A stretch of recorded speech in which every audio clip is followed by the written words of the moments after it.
Assalamualaikum warahmatullahi wabarakatuh. Baiklah teman-teman, kita akan melanjutkan playlist membuat REST API menggunakan framework Kode 4. Video sebelumnya kita telah menambahkan function untuk read data API dengan Postman. Kita menguji API-nya. Nah, di sini hasilnya ya teman-teman. Hasilnya sukses.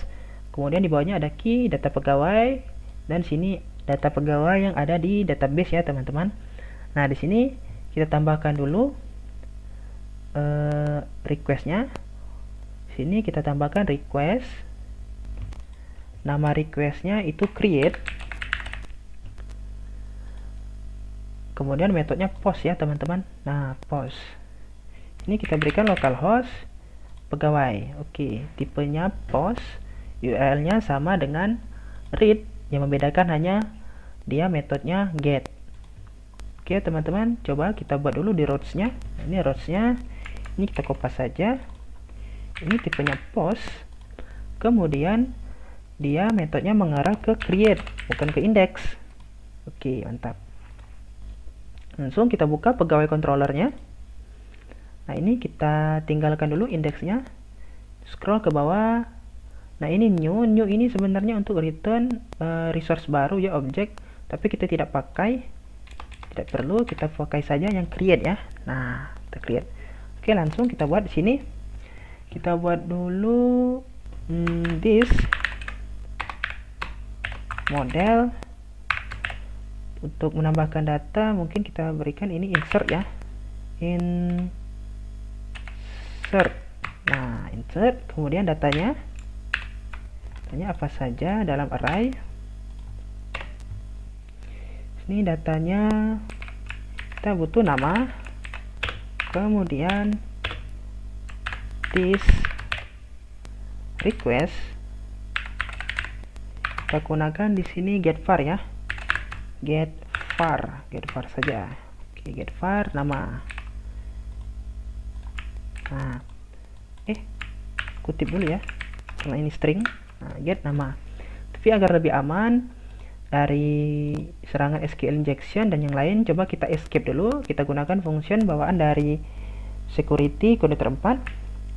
Ini kita cut, kemudian kita berikan di sini function esc. Nah, ini ada ya teman-teman. Coba ini esc, kemudian kita pastekan. Nah, jadi request get var nama dibungkus atau diamankan oleh function esc atau escape terlebih dahulu. Ini berikan koma. Kemudian kita salin saja. Setelah nama kita punya itu jabatan. Oke, ini kita ganti jabatan. Kemudian bidang. Kemudian alamat. Dan terakhir itu email ya. Email. Nah, ini teman-teman coba kita rapikan. Nah, ini email. Oke, sudah rapi ya. Lanjut, jika berhasil kita berikan response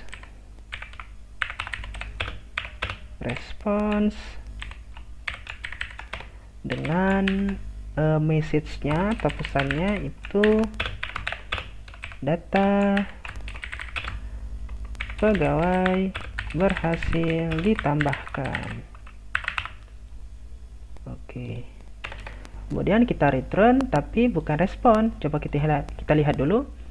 Kalau tidak salah ada respon created ya, menandakan item tersebut berhasil ditambahkan. Kita tidak perlu menambahkan kode di belakangnya karena otomatis dihandle oleh respon created. Oke, respon created. Sini return di bawah responsnya. Return this respon created, dalamnya $response. Parameternya $response. Ini kutip 2. Oke, mantap ya. Coba kita uji menggunakan Postman. Di sini teman-teman bisa menggunakan klik menu body, kemudian raw, dan tipe teks kita ganti menjadi JSON. Oke. Silakan teman-teman ikuti. Yang pertama kita berikan nama. Namanya itu misal Ilham misal. sorry ya teman-teman, namanya itu Ilham Lutfi, pakai kutip 2 ya, jangan pakai kutip 1. Oke. Kemudian jabatannya, ini jabatan atau bidang dulu ya, lupa saya. Oh, jabatan ya.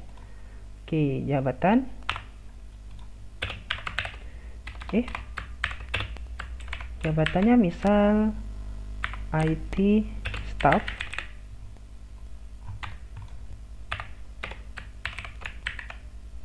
Bidangnya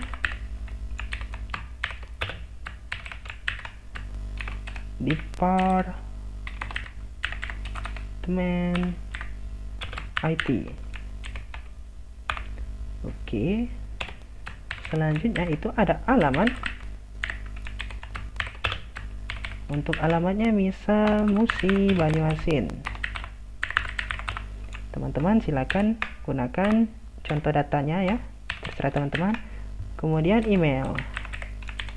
Untuk email saya isikan di sini ilhamlutfi@gmail.com. Oke ya teman-teman, sini ini saya besarkan. Nah, seperti ini ya teman-teman. Kemudian jika sudah selesai di sini, jika sudah diisi semua nama, jabatan, bidang, alamat sampai email, klik send. Lihat apakah ada error. Nah, di sini tidak ada error teman-teman. Dia kodenya 201 created. Pesannya data pegawai berhasil ditambahkan. Coba kita lihat database-nya, ini klik pegawai. Kemudian nah, ini sudah di refresh ya teman-teman. Nama Ilham Lutfi sudah ada. IT staff sudah terisi ya teman-teman. Artinya kita berhasil menambahkan data. Coba di sini saya kecilkan. Coba kita tampilkan datanya lagi. Nah, jika masih ada bulatan seperti ini ya teman-teman, save dulu. Jadi sudah disimpan. Request create. Nah, di sini kita beralih ke request read. Ini hanya ada satu ya datanya. Kita send lagi. Nah, sudah ada 2 ya. Sudah ada 2. ID 1, ID 2, Mubah Teknologi, dan Ilham Lutfi. Tapi biasanya jika kita membuat database aplikasi, kita menampilkan data terbaru dulu ya teman-teman. Terbaru dulu maksud saya. Jadi kita urutkan datanya. Untuk mengurutkan datanya sama seperti membuat aplikasi biasa. Di sini kita menggunakan function bawaan connector 4 tentunya. Sini order by. Order by itu ID, kita urutkan ID-nya. Descending, dari yang besar ke kecil, dari 2 ke 1, bukan 1 ke 2 ya. Oke. Coba ini kita send lagi dari Postman, send lagi. Nah, ini yang paling atas itu 2 dulu, baru 1. Dan seterusnya nanti 3, 2, jika ada data 3, kemudian 4, 5, dan seterusnya. Oke, kita telah berhasil menambahkan data baru ya teman-teman. Tapi di sini coba beralih ke request create. Coba kita kosongkan namanya. Nah, kita kosongkan. Oke, send. Oke, masih berhasil ya teman-teman. Kita lihat database. Nah, ini kosong ya teman-teman. Kita tidak inginkan datanya kosong, makanya kita berikan validasi ya. Coba kita uji lagi, IT staff kita kosongkan juga. Send. Refresh lagi. Nah, kosong kan? Kosong datanya. Jadi kita tambahkan validasi di method create-nya. Oke, di sini kita berikan dulu kita buat variabel rales this validate. Nah, this validate, kita validasi inputnya. Di sini kita punya nama itu required. Oke, kita kopas saja nama required, kemudian jabatan, bidang, alamat, kemudian email. Nah, terserah teman-teman nanti ya ralesnya mau apa saja ya. Misal ini teman-teman misal min berapa seperti itu. Oke, minimal karakternya berapa. Tapi di sini kita gunakan required saja sebagai contoh ya, karena sama saja nanti dengan koordinator 4 penggunaannya. Di sini teman-teman berikan ralesnya apa. Jika ada rales baru lagi, misalnya di sini berikan lagi rales 2 ya. Untuk ralesnya bisa dilihat di dokumentasinya. Di sini misal validation, nanti teman-teman ketikkan saja di sini validation. Nah, di sini di validation scroll ke bawah itu available rules. Nah, di sini ada alpha, alpha dash, decimal dan lain-lain ya. Di sini kita gunakan required saja sebagai contoh. Oke. Coba masih ada yang kurang ya teman-teman. Ini baru kita deklarasikan saja ya. Di sini kita berikan logika if tanda seru $rales.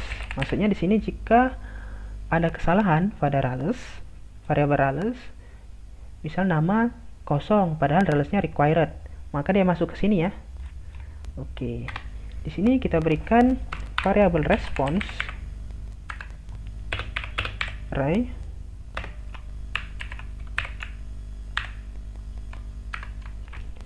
yang message-nya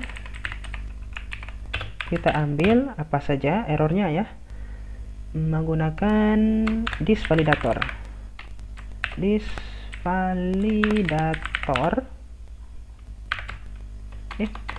validator fungsinya get error pakai s. Nah, ini function, jadi pakai kurung buka kurung tutup. Oke. Jika ada kesalahan ralesnya misal tidak lengkap, dia masuk ke sini ya, if logika ini, dan tidak dieksekusi sampai ke bawah. Oke, dengan response misal nama required, jabatan required, seperti itu. Oke, kita tes, kita send lagi. Oh, masih bisa ya teman-teman, masih masuk datanya. Nah, ini masih masuk. Coba kita tes lagi atau kita uji. Oh, di sini kurang return. Oke, di sini kurang return ya teman-teman. Return. Nah, return jika validasinya error atau tidak lengkap. Kita punya juga di sini untuk AVI response rate-nya. Di sini punya file validation error. Oke, kita kopas. Return $this validation error $response. Nah, tapi ini jika teman-teman perhatikan di sini cannot be validated ya, atau ada strip lurus, itu maksudnya kita karena punya rales responsnya banyak dalam array, pasti lebih dari satu katanya, jadi lebihkan s di sini. Nah, berikan s validation errors ya. Oke, mantap. Coba kita tes lagi. Seharusnya berhasil ya. Nah, ini statusnya 400, bad request, errornya 400. Ini bawaan dari respon ini ya, file validation errors. Nah, ini yang kita tuliskan sini, message. Message-nya nama field is required, jabatan field is required ya teman-teman. Oke, mantap. Oke, mungkin untuk video kali ini tentang create data sudah berhasil ya teman-teman. Selanjutnya mungkin kita akan melakukan update data ya. Jadi sampai jumpa di video berikutnya. Jangan lupa subscribe ya.